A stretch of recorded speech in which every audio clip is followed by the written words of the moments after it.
Test 4. You will hear a number of different recordings, and you will have to answer questions on what you hear. There will be time for you to read the instructions and questions, and you will have a chance to check your work. All the recordings will be played once only. The test is in 4 sections. At the end of the test, you will be given 10 minutes to transfer your answers to an answer sheet. Now turn to Section 1.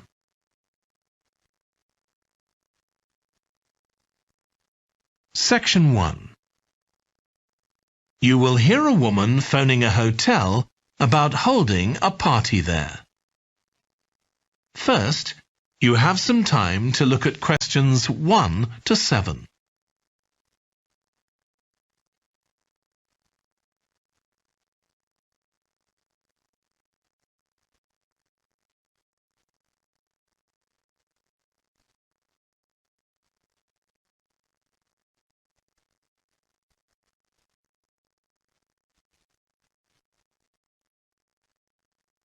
Now we shall begin.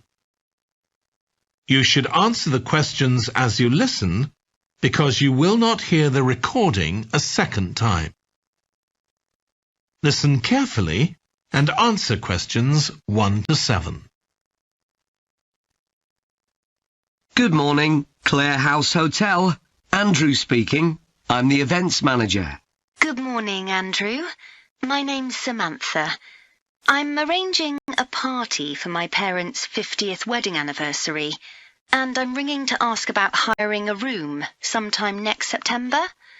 Also, my parents and several of the guests will need accommodation. OK, I'm sure we can help you with that. Will you be having a sit-down meal or a buffet? Probably a sit-down. And do you know how many people there'll be? Around 80, I think. Well, we have 2 rooms that can hold that number. One is the Adelphi room. That can seat 85, or hold over 100 if people are standing for a buffet. Right. If you have live music, there's room for 4 or 5 musicians in the gallery, overlooking the room. Our guests usually appreciate the fact that the music can be loud enough for dancing, but not too loud for conversation. Yes, I really don't like it when you can't talk. Exactly. Now, the Adelphi room is at the back of the hotel, and there are French windows leading out onto the terrace. This has a beautiful display of pots of roses at that time of the year. Which direction does it face? Southwest. So that side of the hotel gets the sun in the afternoon and early evening. Very nice. From the terrace, you can see the area of trees within the grounds of the hotel, or you can stroll through there to the river. That's on the far side, so it isn't visible from the hotel. OK. Then another option is the Carlton room. This is a bit bigger. It can hold up to 110 people. And it has the advantage of a stage, which is useful if you have any entertainment, or indeed a small band can fit onto it. And can you go outside from the room? No, the Carlton room is on the first floor, but on one side the windows look out onto the lake. Lovely. I think either of those rooms would be suitable.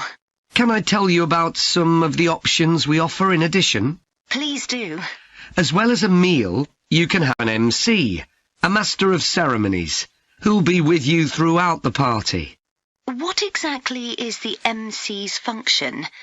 I suppose they make a speech during the meal, if we need one, do they? That's right. All our MCs are trained as public speakers, so they can easily get people's attention. Many guests are glad to have someone who can make themselves heard above the chatter. And they're also your support. If anything goes wrong, the MC will deal with it, so you can relax. Great.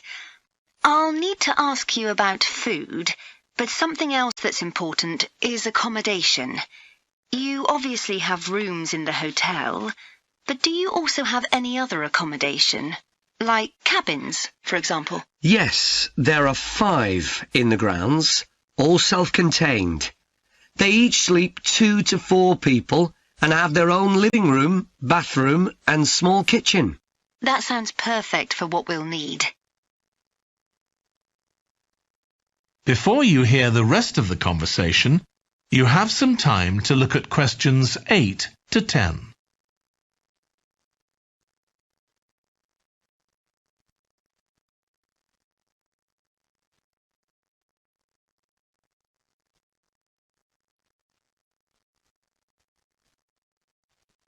Now listen and answer questions 8 to 10.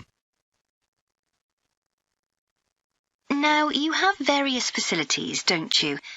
Are they all included in the price of hiring the room? The pool, for instance? Normally you'd be able to use it, but it'll be closed throughout September for refurbishment, I'm afraid. The gym will be available, though, at no extra charge. That's open all day from 6 in the morning until midnight.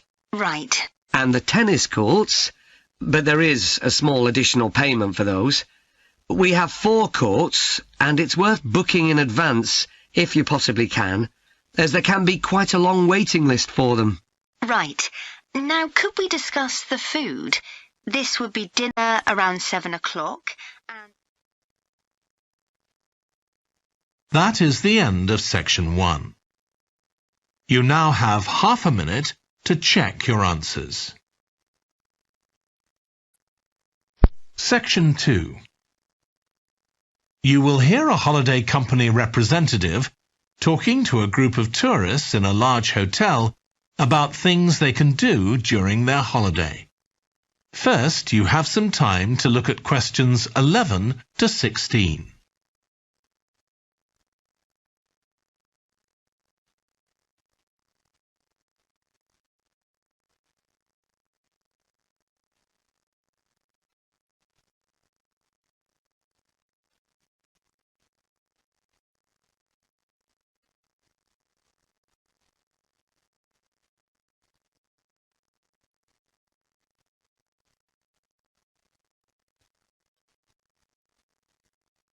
Now listen carefully and answer questions 11 to 16.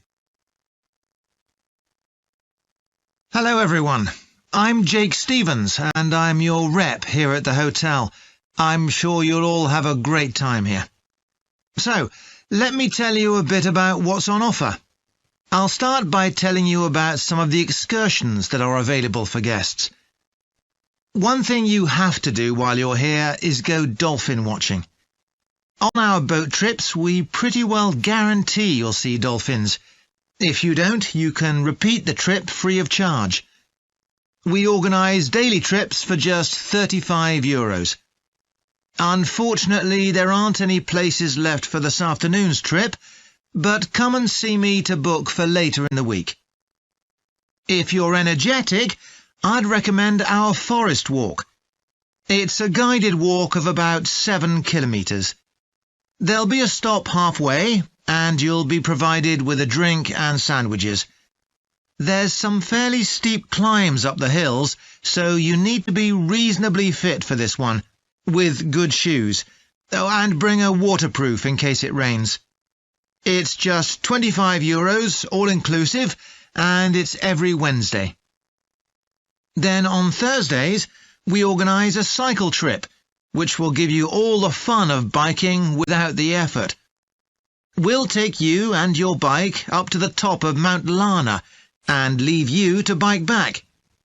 It's a 700-metre drop in just 20 kilometres, so this isn't really for inexperienced cyclists, as you'll be going pretty fast. And if it's a clear day, you'll have fantastic views. On our local craft tour, you can find out about the traditional activities in the island. And the best thing about this trip is that it's completely free. You'll be taken to a factory where jewellery is made, and also a ceramics centre. If you want, you can buy some of the products, but that's entirely up to you. The trip starts after lunch on Thursday and you'll return by 6 p.m. If you're interested in astronomy, you may already know that the island's one of the best places in the world to observe the night sky. We can offer trips to the observatory on Friday for those who are interested. They cost €90 per person, and you'll be shown the huge telescopes and have a talk from an expert who will explain all about how they work. Afterwards, we'll head down to Sunset Beach, where you can have a dip in the ocean if you want, before we head off back to the hotel. Finally, there's horse riding. This is organised by the Equestrian Centre over near Playa Cortino, and it's a great experience if you're a keen horseback rider, or even if you've never been on a horse before. They take you down to the beach, and you can canter along the sand and through the waves. It costs €35, and it's available every day. Before you hear the rest of the talk, you have some time to look at questions 17 to 20.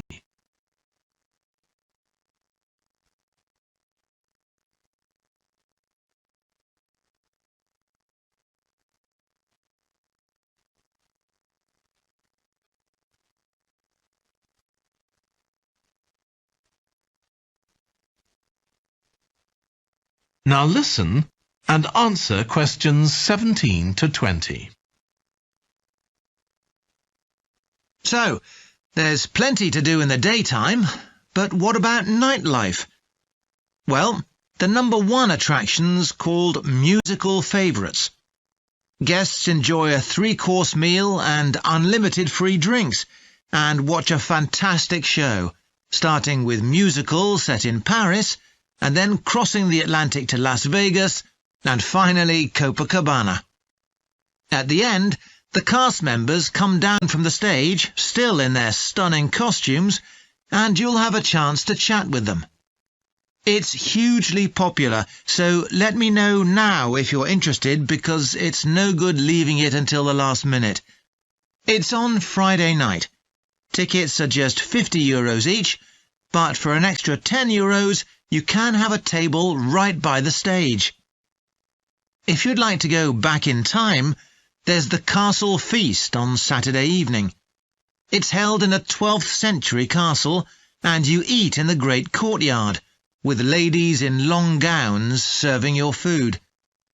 You're given a whole chicken each, which you eat in the medieval way, using your hands instead of cutlery. And you're entertained by competitions where the horseback riders attempt to knock one another off their horses. Then you can watch the dancers in the ballroom and join in as well if you want. OK, so now if anyone has... That is the end of section 2. You now have half a minute to check your answers. Section 3. You will hear Stephanie, who is thinking about taking a 1-year course in children's literature, talking to Trevor, who is currently taking the course. First, you have some time to look at questions 21 to 25.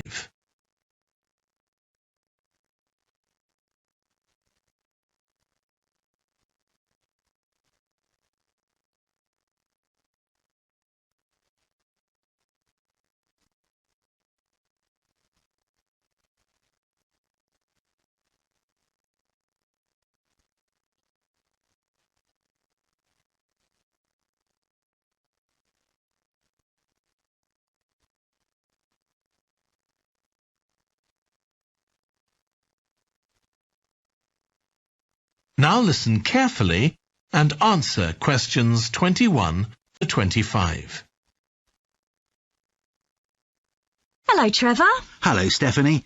You said you wanted to talk about the course I'm taking on literature for children. That's right. I'm thinking of doing it next year, but I'd like to find out more about it first. OK, well, as you probably know, it's a 1-year course. It's divided into 6 modules, and you have to take all of them. One of the most interesting ones, for me at least, was about the purpose of children's literature. You mean whether it should just entertain children or should be educational as well? Right, and whether the teaching should be factual, giving them information about the world, or ethical, teaching them values. What's fascinating is that the writer isn't necessarily conscious of the message they're conveying. For instance, a story might show a child who has a problem as a result of not doing what an adult has told them to do, implying that children should always obey adults. Oh, I see what you mean. That module made me realise how important stories are. They can have a significant effect on children as they grow up. Actually, it inspired me to have a go at it myself, just for my own interest. I know I can't compete with the really popular stories, like the Harry Potter books. They're very good. And even young kids like my 7-year-old niece love reading them. I'm very interested in illustrations in stories.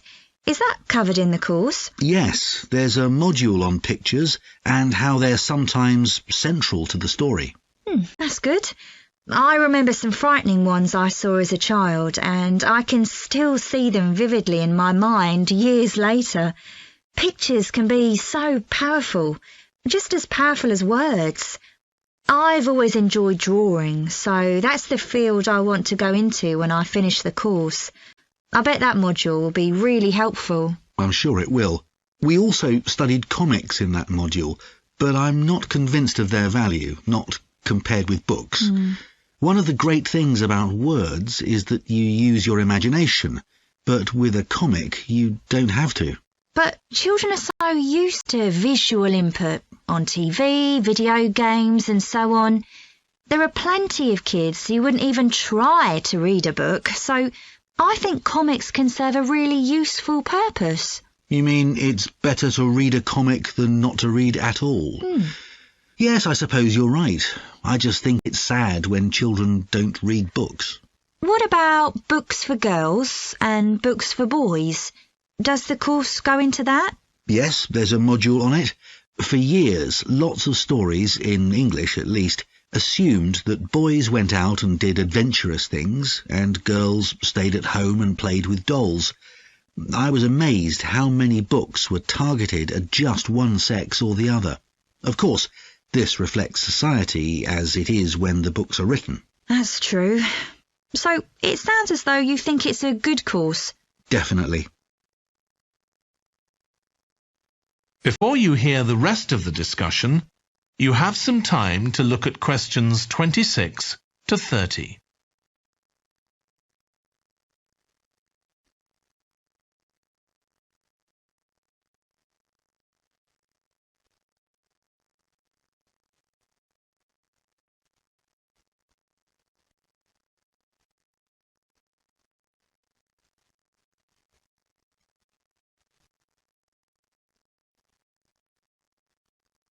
Now listen and answer questions 26 to 30. Have you been reading lots of children's stories to help you decide whether to take the course? Yeah, I've gone as far back as the late 17th century, though I know there were earlier children's stories. So does that mean you've read Perrault's fairy tales, Cinderella, the Sleeping Beauty, and so on? Yes. They must be important because no stories of that type had been written before. These were the first. Then there's the Swiss Family Robinson. I haven't read that. The English name makes it sound as though Robinson is the family's surname, but a more accurate translation would be the Swiss Robinsons because it's about a Swiss family who are shipwrecked, like Robinson Crusoe in the novel of a century earlier. Well, I never knew that.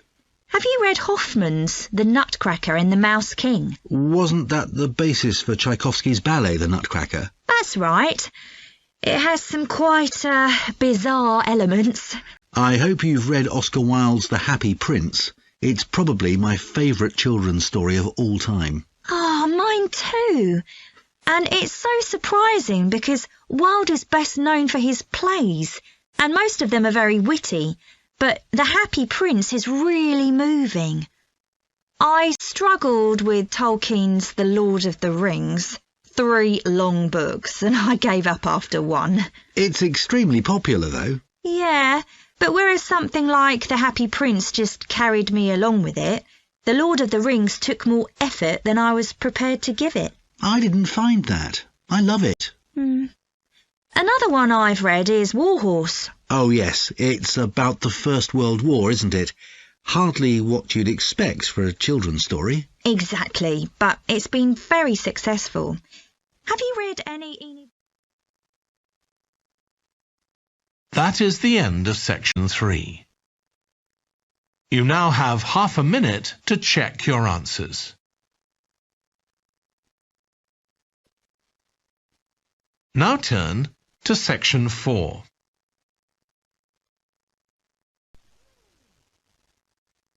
Section 4. You will hear part of a lecture about a branch of archaeology called marine archaeology. First, you have some time to look at questions 31 to 40.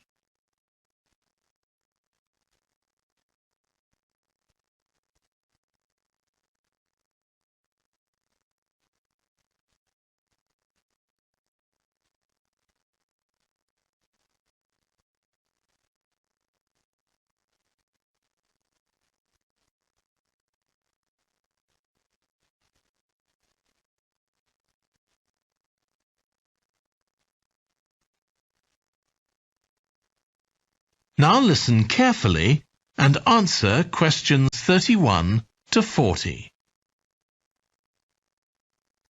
In today's class, I'm going to talk about marine archaeology, the branch of archaeology focusing on human interaction with the sea, lakes and rivers.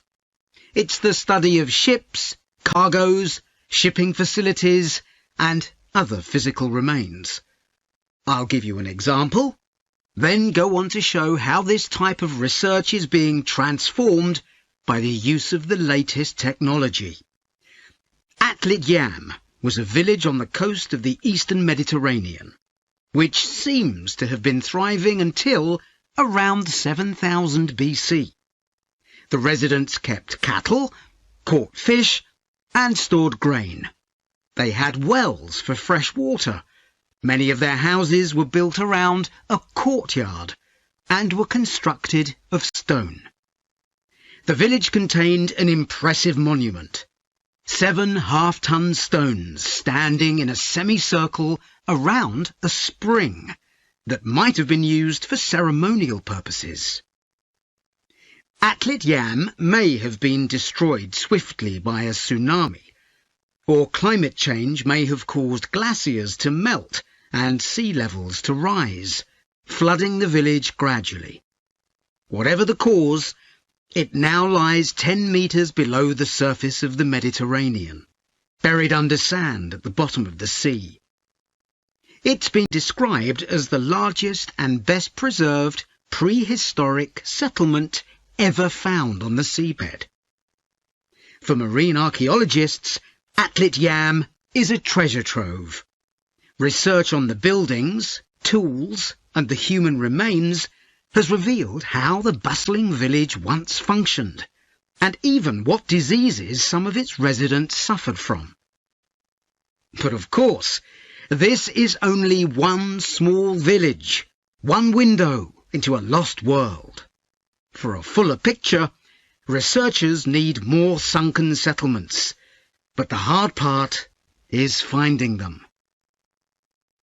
Underwater research used to require divers to find shipwrecks or artifacts, but in the second half of the 20th century, various types of underwater vehicles were developed, some controlled from a ship on the surface, and some of them autonomous, which means they don't need to be operated by a person. Autonomous underwater vehicles, or AUVs, are used in the oil industry, for instance, to create maps of the seabed before rigs and pipelines are installed. To navigate, they use sensors such as compasses and sonar. Until relatively recently, they were very expensive and so heavy that they had to be launched from a large vessel with a winch.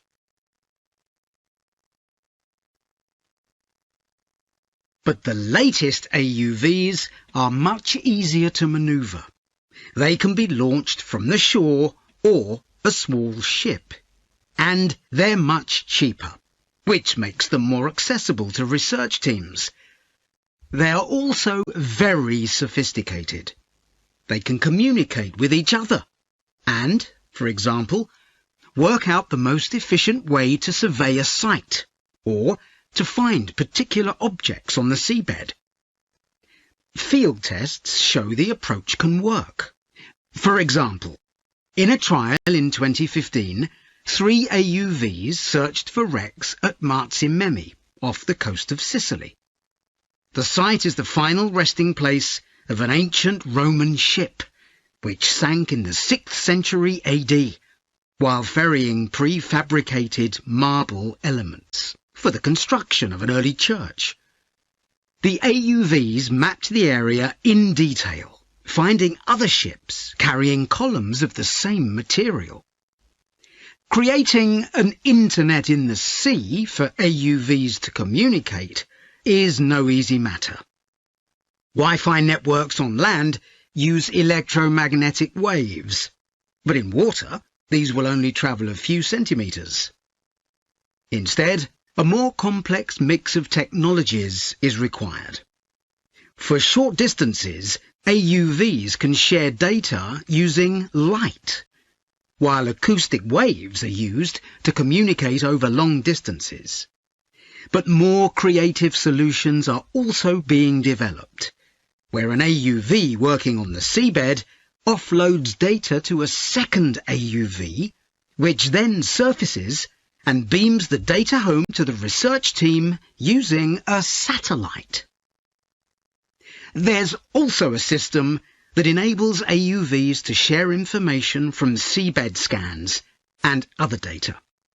So, if an AUV surveying the seabed finds an intriguing object, it can share the coordinates of the object, that is, its position, with a nearby AUV that carries superior cameras, and arrange for that AUV to make a closer inspection of the object.